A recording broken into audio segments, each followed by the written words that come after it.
اعوذ باللہ من الشیطان الرجیم، بسم اللہ الرحمن الرحیم، الحمد للہ رب العالمین والصلاة والسلام علی سید الانبیاء والمرسلین وخاتم النبیین، اللہم صلی علی محمد وعلی آلہ وسلم تسلیما کثیرا کثیرا۔ معزز ناظرین، السلام علیکم ورحمۃ اللہ وبرکاتہ۔ جاذب پبلیکیشنز میں خوش آمدید۔ میں محمد سعید جاذب آپ کی خدمت میں حاضر ہوں۔ تعلیم القرآن کا سلسلہ جاری ہے اور میں آپ کی خدمت میں سورۃ النساء کی تفصیلات و تشریحات کے ساتھ حاضر ہوں۔ آج کی نشست میں سورۃ النساء کی آیت نمبر 34 شامل ہے۔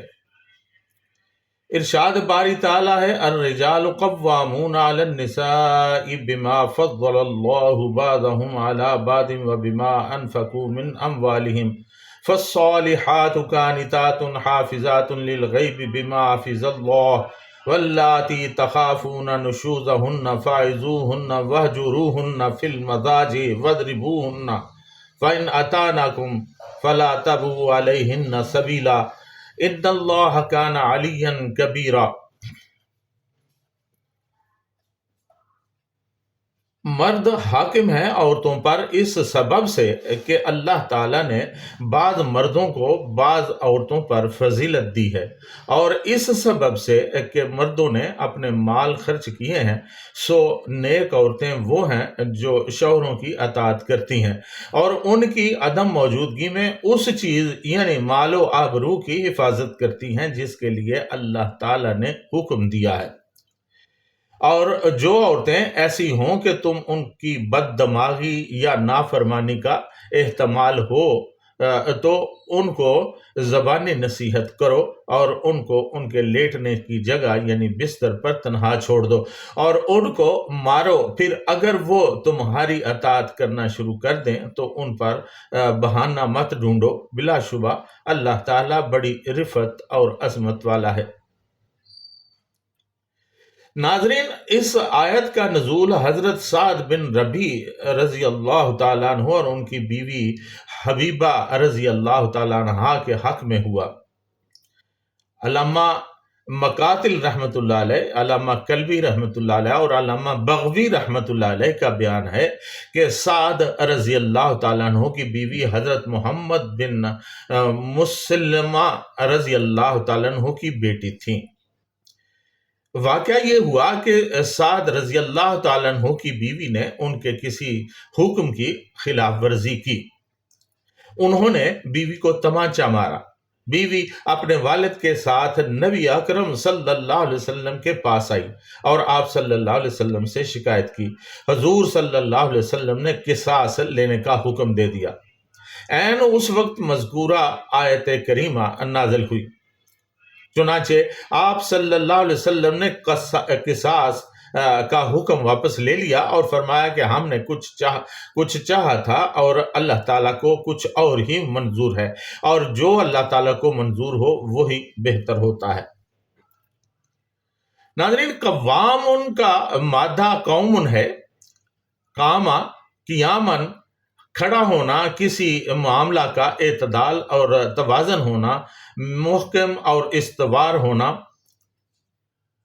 ثابت اور دائم رہنا، کسی کام کو ہمیشہ کرتے رہنا، رک جانا، کسی جگہ ٹھہر جانا یا با رونق ہونا، اسی سے لفظ قوامن ہے، جس کا مطلب ہے عدل و توازن، وہ سامان جس کے ذریعے زندگی گزاری جائے، اتنا کچھ جس سے صرف ضروریات زندگی پوری ہو سکیں۔ قوامن وہ چیز جس پر کسی چیز کا دار و مدار ہو، وہ چیز جس کے سہارے کوئی چیز کھڑی رہ سکے، اتنی روزی جو کسی انسان کو کھڑا رکھ سکے، اس کو بھی قوامن کہتے ہیں۔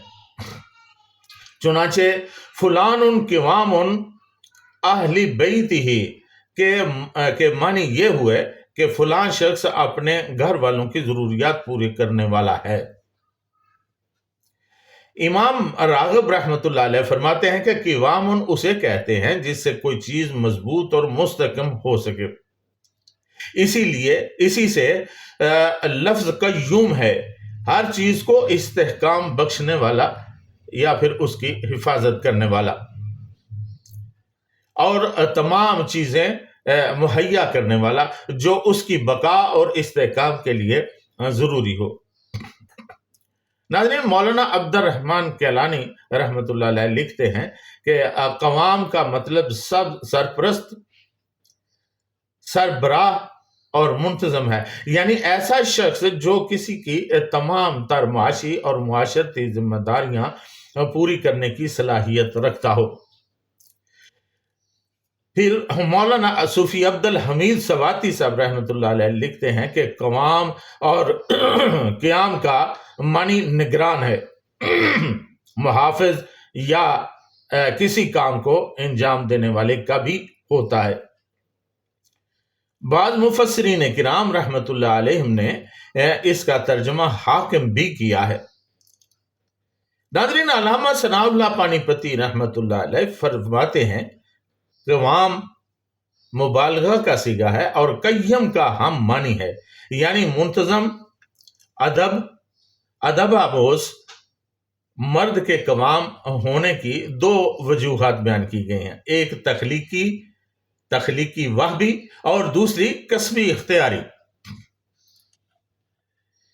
ناظرین، الرجال قوامون علی النساء، مرد حاکم ہیں عورتوں پر۔ اس سلسلہ میں حضرت پیر کرم شاہ صاحب رحمۃ اللہ علیہ کچھ یوں لکھتے ہیں کہ کسی چیز کی ضروریات کو مہیا کرنے والے، اس کی نگہبانی اور حفاظت کرنے والے اور اس کی اصلاح و درستگی کے ذمہ دار کو عرب میں قوام کہا جاتا ہے۔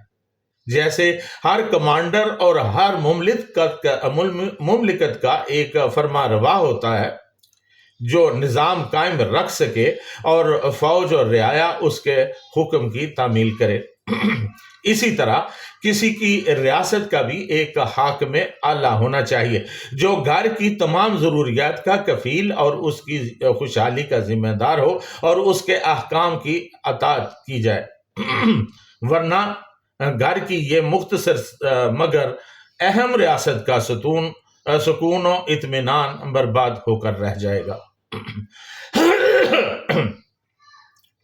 اب سوال یہ پیدا ہوتا ہے کہ یہ ذمہ داری کس کو سونپی جائے اور اس بارے گراں کو اٹھانے کی بہترین صلاحیت کس کو دی جائے۔ اس کے دو ہی امیدوار ہیں، ماں اور باپ۔ قرآن حکیم نے باپ کو اس ذمہ داری کا اہل قرار دیا ہے اور ساتھ ہی وجہ بھی بتا دی ہے کہ اس میں دو خوبیاں ہیں، ایک وہبی ہے اور دوسری کسبی۔ انہی کے باعث وہ گھر کی مملکت کا رئیس مقرر کیا گیا ہے۔ پہلی خوبی تو یہ ہے جس سے کوئی انکار نہیں کر سکتا کہ مرد اپنی جسمانی قوت، ذہنی برتری، معاملہ فہمی اور دور اندیشی میں بلا شبہ عورت سے بڑھ کر ہے۔ اس چیز کو قرآن حکیم نے جن الفاظ، مختصر سے الفاظ میں تعبیر کیا ہے وہ یہ ہیں، بما فضل اللہ بعضهم علی بعض، اللہ تعالیٰ نے بعض مردوں کو بعض عورتوں پر فضیلت دی ہے، اور مرد کو دوسری خوبی یہ دی ہے کہ وَبِمَا أَنفَقُوا مِنْ أَمْوَالِهِمْ، اور اس وجہ سے بھی کہ وہ اپنے مال خرچ کرتے ہیں، بیوی بچے کے جملہ اخراجات اور ان کے آرام و آسائش اور ان کی حفاظت و صیانت کی تمام ذمہ داری اس پر عائد ہوتی ہے۔ اس لیے اپنی فطری کسبی برتری کے باعث مرد ہی اس کا مستحق ہے کہ وہ گھر کی ریاست کا امیر ہو۔ ناظرین، علامہ ثناء اللہ پانی پتی رحمۃ اللہ علیہ لکھتے ہیں کہ اللہ تعالیٰ نے مردوں کو عورتوں پر تخلیقی برتری عطا فرمائی ہے۔ یہ مردوں کے قوام ہونے کی پہلی وجہ ہے۔ اللہ تعالیٰ نے مرد کو کمال عقل، حسن تدبیر، وسعت علم، عظمت جسم، زیادتی قوت اور صلاحیت و استعداد کی بیشی تخلیقی طور پر عطا کی ہے، اور ناظرین یہ وہ بھی صلاحیت ہے، اتنی کہ عورت کو یہ چیزیں نہیں دیں، اس لیے جو احکام و خصوصیات مردوں کے لیے ہیں وہ عورتوں کے لیے نہیں ہیں۔ مثلا نبوت، امامت، حکومت، قضاء، تعزیری جرائم کی شہادت، وجوب جہاد، وجوب جمعہ، وجوب عیدین، اذان، خطبہ، نماز کی جماعت، میراث میں حصہ کی زیادتی، نکاح کی مالکیت، تعداد ازواج، اختیار طلاق، پورے رمضان کے روزوں کی اور ہر زمانے میں پوری نمازوں کی فرضیت وغیرہ، یہ سب مردوں کے ذمے ہیں۔ حضرت معاذ بن جبل رضی اللہ تعالی عنہ فرماتے ہیں کہ اسی برتری کی بنا پر رسول اللہ صلی اللہ علیہ وسلم نے ارشاد فرمایا کہ اگر میں کسی کو اللہ تعالیٰ کے سوا کسی کے سامنے سجدہ کا حکم دیتا تو عورت کو حکم دیتا کہ عورت اپنے شوہر کو سجدہ کرے۔ بخاری شریف کی اور ترمذی اور ابو داؤد کی بڑی مشہور حدیث ہے۔ اور دوسری وجہ کسبی اختیاری ہے، یعنی وہ نانفقہ اور مہر وغیرہ ادا کرتے ہیں۔ فالصالحات قانتات حافظات للغیب بما حفظ اللہ، سو نیک عورتیں وہ ہیں جو شوہروں کی اطاعت کرتی ہیں اور ان کی عدم موجودگی میں اس چیز یعنی مال و آبرو کی حفاظت کرتی ہیں جس کے لیے اللہ تعالیٰ نے حکم دیا ہے۔ قانتاتن کا مادہ ہے قنتن، جس کے معنی ہے کھڑا ہونا اور بات کرنے سے رک جانا۔ چنانچہ حضرت ابو اسحاق زجاج رحمت اللہ علیہ صرف و نحو کے عالم گزرے ہیں، انہوں نے کہا ہے کہ قائم بامر اللہ کو قانتن کہتے ہیں، یعنی قوانین خداوندی کو قائم کرنے والا۔ اس کا صحیح مفہوم ہے اپنی صلاحیتوں اور قوتوں کو نہایت احتیاط سے محفوظ رکھنا اور صرف قانون خداوندی کے مطابق استعمال کرنا۔ صاحب تاج العروس علامہ راغب اصفہانی رحمۃ اللہ علیہ کہتے ہیں کہ اس قسم کی اطاعت کو القنوت کہتے ہیں۔ صاحب محیط نے یہاں پر لکھا ہے کہ القنوت سے مراد ہوتا ہے کسی کام کو دوام یعنی ہمیشگی اور التزام یعنی لازمی ضروری سے ضرور کرنا اور استقامت سے رکھنا۔ ناظرین، امام الکبیر ابو محمد حسین بن مسعود الفرا البغوی شافعی رحمۃ اللہ علیہ فرماتے ہیں فالصالحات قانتات سے مراد فرما بردار عورتیں ہیں، حافظات للغیب، اپنے شوہروں کی عدم موجودگی میں اپنی عفت کی حفاظت کرنے والی، اور بعض نے کہا کہ پوشیدہ امور کی حفاظت کرنے والی۔ بما حافظ اللہ، بعض نے کہا کہ بما حافظ اللہ منصوب ہے اللہ تعالیٰ کی اطاعت میں حفاظت کرنے والی، دوسرے قرآن مرفوع پڑا ہے۔ اس صورت میں مطلب یہ ہوگا کہ اللہ تعالیٰ نے عورتوں کے حقوق کی جو حفاظت کی ہے، مہر و نفقہ، مہر اور نفقہ اور عورتوں کی نگہداشت و حفاظت اور ان کی ضروریات کی حفاظت مردوں کی ذمہ داری ہے۔ بعض نے کہا کہ وہ حفاظت کرنے والی ہیں غیب میں جس کی حفاظت کا اللہ تعالیٰ نے حکم دیا ہے۔ حضرت ابو ہریرہ رضی اللہ تعالیٰ عنہ سے روایت ہے کہ رسول اللہ صلی اللہ علیہ وسلم نے ارشاد فرمایا کہ سب سے اچھی بیوی وہ ہے کہ اگر تو اس کی طرف دیکھے تو خوش ہو، اگر تو کسی کام کا اس کو حکم دے تو وہ تیرا حکم مانے، اور اگر تو غیر حاضر ہو تو تیری غیر موجودگی میں اپنے مال و آبرو کی حفاظت کرے۔ ناظرین، حضرت انس رضی اللہ تعالیٰ عنہ کی روایت ہے کہ رسول اللہ صلی اللہ علیہ وسلم نے ارشاد فرمایا المرأة اذا صلت خمسها وصامت شهرها واحسنت فرجها واطاعت بالها فلتدخل من ای ابواب الجنت شاءت۔ جو عورت 5 نمازیں پڑھے رمضان کے روزے رکھے، اپنی ناموس کی حفاظت کرے اور اپنے خاوند کی اطاعت کرے، وہ جنت کے 8 دروازوں میں سے جس میں چاہے داخل ہو جائے۔ حضرت ام سلمہ رضی اللہ تعالیٰ عنہ کی مرفوع حدیث ہے کہ اگر عورت ایسی حالت میں فوت ہوئی کہ اس کا شوہر اس سے راضی ہوا تو وہ جنت میں جائے گا۔ واللاتی تخافون نشوزہن، اور جو عورتیں ایسی ہوں کہ تم ان کی بد دماغی یعنی نافرمانی کا احتمال ہو۔ النشزن کا مطلب ہے بلند اور اونچی جگہ۔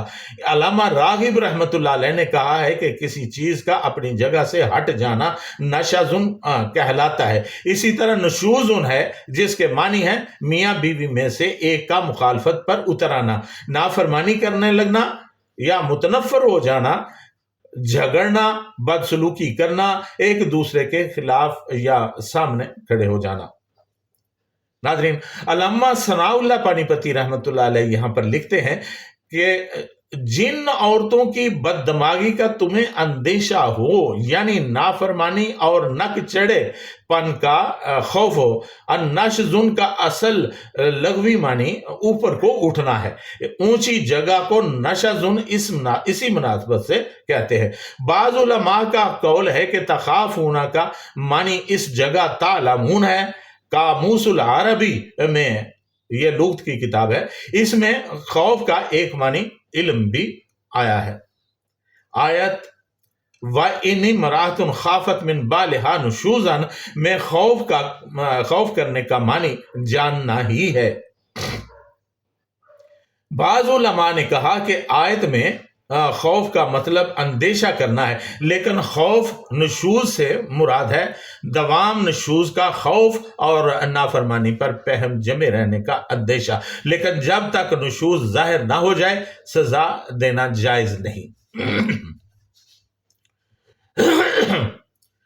ناظرین، حضرت پیر کرم شاہ صاحب رحمۃ اللہ علیہ فرماتے ہیں کہ عورت کے از راہ غرور اور نفرت خاوند کی اطاعت سے سرتابی کرنے کو نشوز کہتے ہیں۔ علامہ قرطبی رحمۃ اللہ علیہ فرماتے ہیں کہ خوف سے مراد وہم و گمان نہیں بلکہ علم و یقین ہے، یعنی اگر تمہیں ان کی نافرمانی کا پورا علم و یقین ہو جائے، فَعِظُوهُنَّ وَاهْجُرُوهُنَّ فِي الْمَضَاجِعِ وَاضْرِبُوهُنَّ، ان کو زبانی نصیحت کرو اور ان کو ان کے لیٹنے کی جگہ یعنی بستر پر تنہا چھوڑ دو اور ان کو مارو۔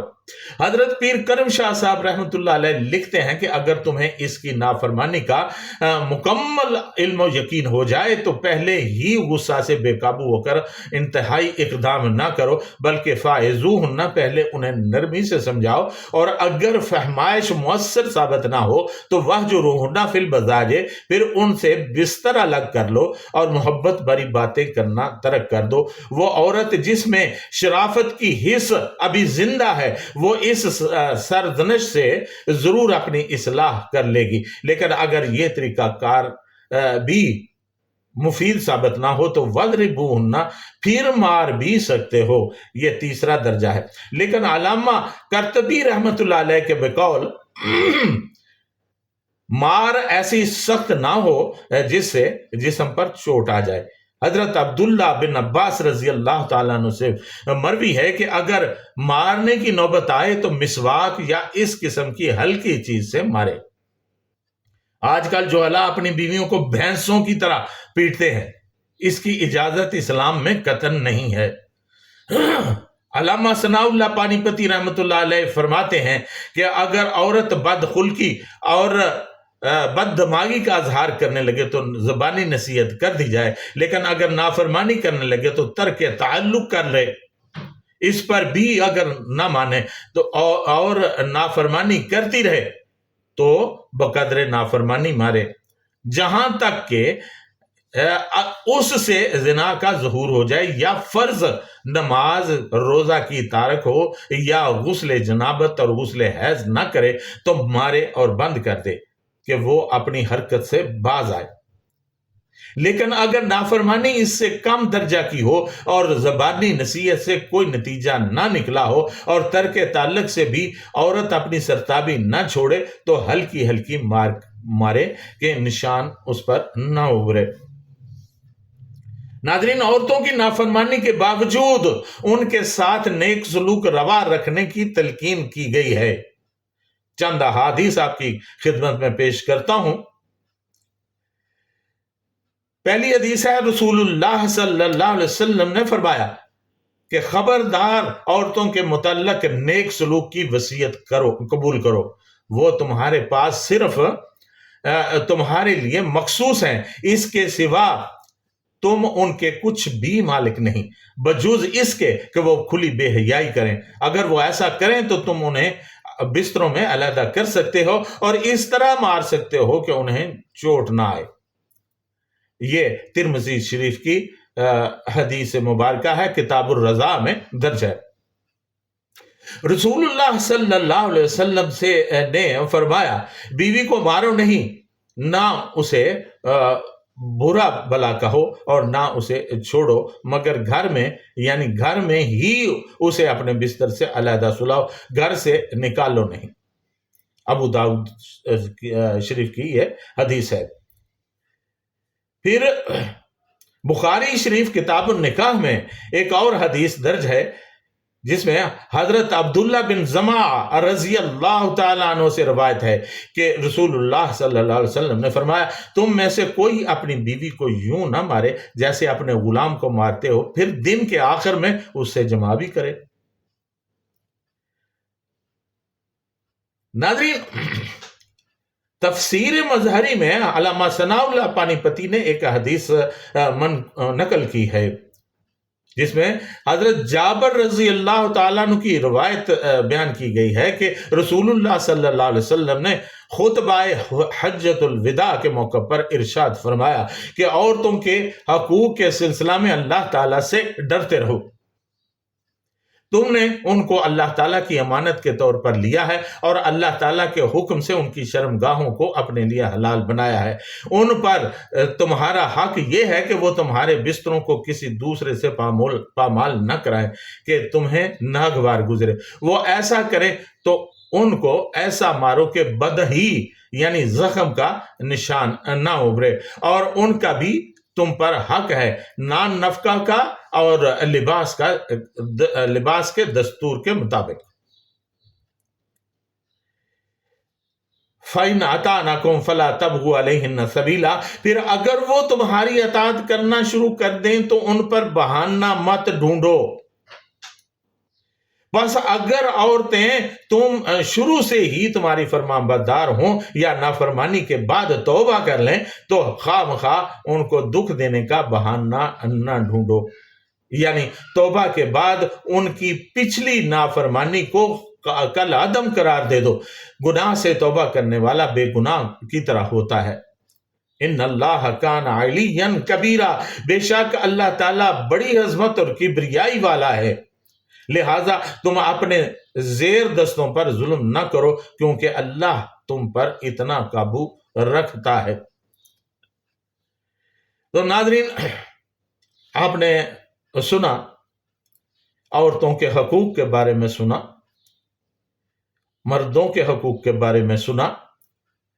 ناظرین، یہ سب باتیں قرآن حکیم ہمیں ہماری زندگی کو اچھی طرح استوار کرنے کے لیے کہتا ہے۔ ان میں حکمتیں ہیں، ان حکمتوں کو سمجھنا ہمارے لیے بہت ضروری ہے۔